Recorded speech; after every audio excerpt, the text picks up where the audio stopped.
फारूक पटना खजूरबन्ना बिहार से बोल रहा हूँ। शोएब भाई, जैसा कि हमारे जो भी व्यूअर्स है वो ये देखना चाहेंगे कि जानना चाहेंगे कि आपके यहाँ पे, जैसा हम लोग जानते हैं कि काफ़ी पुराने नस्ल के कबूतर हैं, तो वो आपके पास में कब से हैं, कहाँ से आए हैं, इसके बारे में थोड़ा सा बताइए हमें। हमारे पास जो भी कबूतर है प्योर देसी कबूतर है, वो भी लोकल बिहार का कबूतर है और 8-10 साल से हम रखे हुए हैं।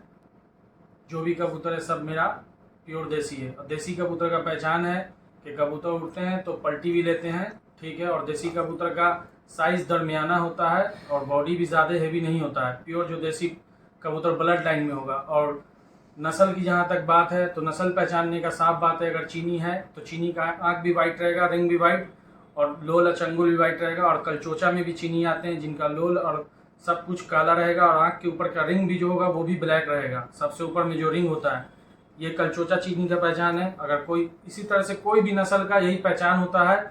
और जहाँ तक बात है कबूतर के रिटर्निंग का, तो कबूतर का रिटर्निंग तय करता है कबूतर का चंगुल।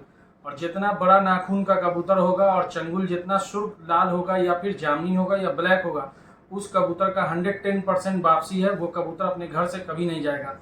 और रह गया बात वापसी जोड़ पे भी बहुत बड़ा डिपेंड करता है। कबूतर का कोई भी रंग रूप हो उससे कोई मायने नहीं करता है। कबूतर का अगर जो भी आदमी जोड़ सही लगाएगा, कबूतर का जोड़ सही लगाएगा, उसका बच्चा सही उठेगा और वही नस्ल बनेगा। और कबूतर नहीं उड़ता है, उड़ती है नस्लें।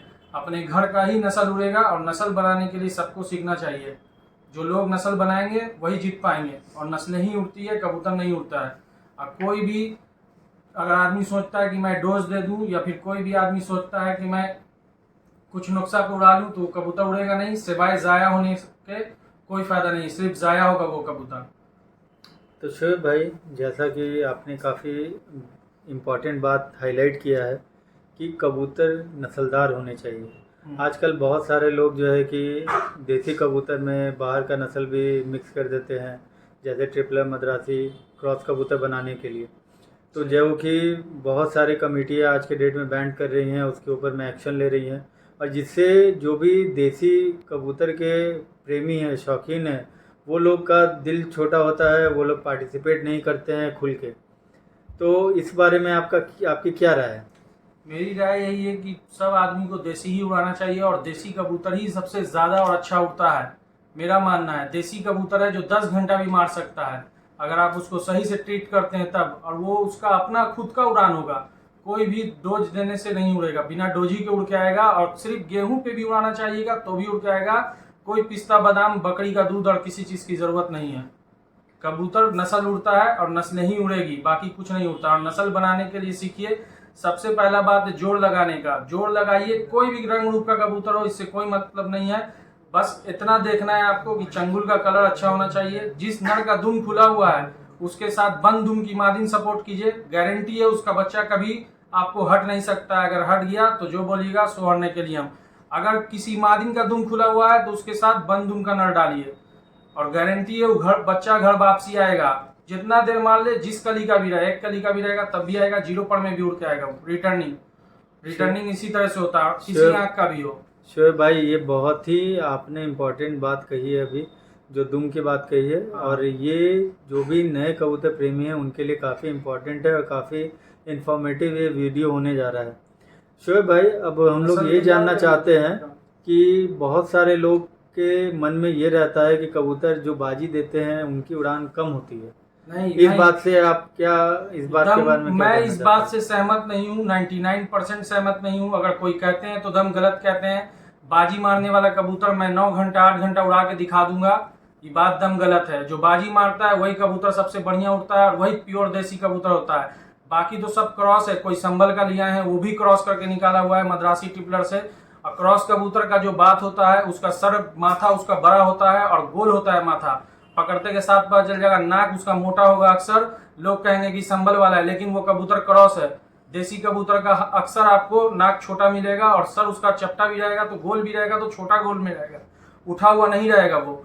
और उसके खड़े होने का चाल, चलने का चाल सब अलग होगा देसी कबूतर का, यही पहचान है। लेकिन ये जो आपने जो भी पॉइंट्स आपने हाईलाइट किए हैं, ये काफ़ी जानने वाले जो भी पुराने कबूतर प्रेमी हैं वो भी एकदम आपसे इत्तेफाक रखेंगे और वो भी यही कहते हैं कि किस तरीके से आपका देसी कबूतर की पहचान होती है। और बहुत सारे पुराने कबूतरबाज इन्हीं सारे मापदंडों का इस्तेमाल करते हैं कबूतर को जांचने परखने के लिए। तो शोएब भाई बहुत धन्यवाद है इस और बारे बताएंगे हम में, देसी के बारे में पहचान का। इसके इस इन्फॉर्मेशन के लिए बहुत बहुत धन्यवाद। और हम लोग ये जानना चाहेंगे शोएब भाई कि जैसे कि कबूतर के आपने बोला बदन और हड्डी के बारे में भी कुछ अगर बता पाएँ आज के वीडियो में तो हमारे कबूतर प्रेमियों के लिए बहुत अच्छा रहेगा।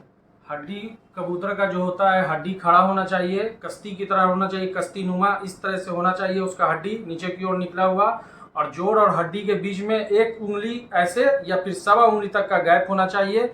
और पर जहाँ तक का बात है कि 9वां बड़ा, 10वां बड़ा, छोटा, ये सब बेकार बात है, इससे कोई मैटर नहीं होता है। अगर कबूतर का पर सब एक समान भी है तीनों तो भी उड़ेगा, अगर छोटा बड़ा है तो भी उड़ेगा। कबूतर उड़ता है नस्ल से, पर से कोई मतलब नहीं है। जहां तक बात है पर पुर्जा का, तो जाहिर सी बात है अच्छे कबूतर का पर पे पर चढ़ा ही रहेगा, और पर को पकड़ के अगर घुमाते हैं आप तो वाड़ी की तरह घूम जाएगा ऐसे, और ऊपर का तीली पतला होगा, और हड्डी में जो गर्दन की जो हड्डी होती है उसमें कटारा कटारा दांत बना रहेगा, उसको भी आप देख सकते हैं। ये सब देखिएगा तो आपको पता चल जाएगा। और जहाँ तक बात है, मेरे भाई एक हैं आदिल भाई, उन्होंने कहा था जिसके कुंधे पे गोश्त आ जाएगा वो नहीं उड़ेगा, एकदम 99% सही बात है। जिस कुंधे पे गोश्त आ गया वो कबूतर नहीं उड़ेगा, मतलब उसको आप ब्रीडिंग में डाल सकते हैं अगर अच्छा कबूतर है तब। ये जैसा कि आप लोगों ने सुना कि अपने शोएब भाई ने बहुत सारे खुफिया बातें आज सबके सामने खोल के रख दी हैं। शोएब भाई कुछ और चीज़ें हैं, हाँ। जैसे कि लोगों का कहना है कि चोंच, पहले आँख, इसका भी कुछ प्रभाव पड़ता है क्या कबूतर के नस्ल पे? दम पड़ता है प्रभाव। अगर क्रॉस कबूतर रहेगा तो उसके लोल में अंतर आ जाएगा, उसके आंख में अंतर आ जाएगा, उसके चाल में अंतर आ जाएगा। देसी कबूतर जो होता है प्योर देसी, उसका चंगुल दम पतला होगा, वो चंगुल से ही पकड़ा जाएगा। क्रॉस से कबूतर, उसकी चंगुल की जो उंगली होती है उंगली सब भी पतली पतली होगी, उसका पैर भी पतला होगा। प्योर देसी कबूतर का पहचान है। अगर जो थोड़ा सा भी क्रॉस कीजिएगा उसके पैर का साइज चेंज हो जाएगा, मोटा हो जाएगा, नाटा हो जाएगा, बहुत तरह का बात है, ये सब हो जाएगा। और प्योर देसी कबूतर का पहचान बता चुके हैं कि पैर की उंगली सब पतली होगी, नाखून पतला होगा। और जहां तक बात है जिसका सीना चौड़ा होगा और जो कबूतर का दुम से बाहर डहना होगा, वो कबूतर सुबह से शाम तक उड़ेगा। सुबह 5 बजे उड़ेगा तो शाम में 5 ही बजे गिरेगा। भले वो मिलता नहीं है रेयर केस में, लेकिन मिल जाए अगर तो वो बहुत बढ़िया कबूतर है। जो दुम से आधा इतना इंची बाहर हो डहना, जब कबूतर को थामिए या खड़ा कीजिए तो बाहर हो, वो कबूतर सबसे ज्यादा उड़ता है। और जिस कबूतर का देसी का दुम से 1 इंची छोटा हो, अगर 1 इंची अगर छोटा पड़ हो, वो भी कबूतर आपको 8 घंटा 9 घंटा उड़ेगा। और जो थोड़ा सा छोटा होता है वो कबूतर मैक्सिमम 5 घंटा उड़ता है, उससे ज्यादा नहीं उड़ता है। 5 घंटा, 5.5 घंटा, 6 ही घंटा उड़ेगा। लंबा उड़ने वाले कबूतर का या तो दुम से बाहर होगा डैना, या फिर दुम के 1 इंची अंदर होगा, 1.25 इंची अंदर होगा, वही कबूतर लंबा उड़ेगा। तो शोएब भाई ये आपने बहुत बहुत बड़ी बात कह दी कि अगर कोई कबूतर का दुम से लंबा अगर उसका डैना है तो वो काफ़ी अच्छा उड़ान सुबह पे से होंगे। शाम तक हाँ होता है। बिल्कुल आपकी बात ये सही है, क्योंकि जो भी बड़े उस्ताद है वो भी इसी तरीके का राय रखते हैं। तो शोएब भाई आपके पास में इतनी इन्फॉर्मेशन कहाँ से आई? कोई आपके उस्ताद थे या फिर आपने खुद के एक्सपीरियंस से ये सारी चीज़ें सीखी मेरे हैं? उस्ताद कोई नहीं है। हम 20 साल से कबूतर रख रहे हैं, भले हम कबूतर पार्टिसिपेट नहीं किया है। 20 साल में कम से कम बहुत अनगिनत कबूतर बच्चा उठाया है, और अनगिनत कबूतर उड़ाया है हम, और अनगिनत टाइम तक उड़ाया है। और जहाँ तक बात है अगर देसी प्योर है, नस्ल अच्छा है, तो कबूतर आसमान काला हो जाए, बादल काला हो जाए, उसमें से घुस के कबूतर वापस आ जाएगा, वो नहीं कहीं जाया होगा। लेकिन उस कबूतर का आपको चंगुल ध्यान से देखना है। चंगुल अगर दम जामनी है, लाल है, और नाखून उसका इतना इतना बड़ा है, 1 इंची या फिर आधा इंची का अगर नाखून है, तो वो कबूतर काले बादल में भी घूम के आएगा आपके घर पे। ये नहीं सुनने को मिलेगा कि काला बादल उसको बहा के ले गया। काला बादल से उसको कोई मतलब नहीं है। शोएब भाई जैसे कि आजकल हम लोग बहुत लोगों के छत पे देख रहे हैं कि भारी भारी कबूतर है, और वो पूरे के पूरे समय वो अद्धर पे उड़ते हैं, और लोग बोलते हैं कि भाई मेरा कबूतर 8 घंटे 10 घंटे उड़ता है, अद्धर पे ही उड़ता है। वो सब क्रॉस कबूतर है। अच्छा, सब क्रॉस है। आप इतना ब्लंटली ये सब बात बोल रहे हैं, तो मतलब बाकी कबूतर प्रेमी किस तरीके से पहचानेंगे? भैया हम तो बता तो दिए आपको पहचान कबूतर का। जो आपको अगर देसी कबूतर रहेगा उसका साइज भी मियाना रहेगा, हम तो बता ही नहीं बात। म्याने साइज का होगा, पैर की उंगली उसकी पतली होगी, चंगुल पतला होगा, लोल उसका पतला होगा, नाटा लोल होगा, छोटा लोल होगा प्योर देसी कबूतर का। बता तो रहे हैं आपको, बहुत लंबा लोल नहीं होगा, फिर जाके नाक उसका बहुत बड़ा नहीं होगा। प्योर देसी का संभल में आएगा, फिर क्रॉस में आएगा, सबका नाक बड़ा रहेगा, लोल बड़ा रहेगा, चंगुल मोटा रहेगा। बहुत बहुत धन्यवाद शोएब भाई, और आशा करते हैं आज का जो भी वीडियो है नए कबूतर प्रेमियों के लिए काफ़ी ज़्यादा इन्फॉर्मेटिव रहेगा और उनको सीखने को आपसे बहुत मिलेगा। धन्यवाद शोएब भाई। धन्यवाद।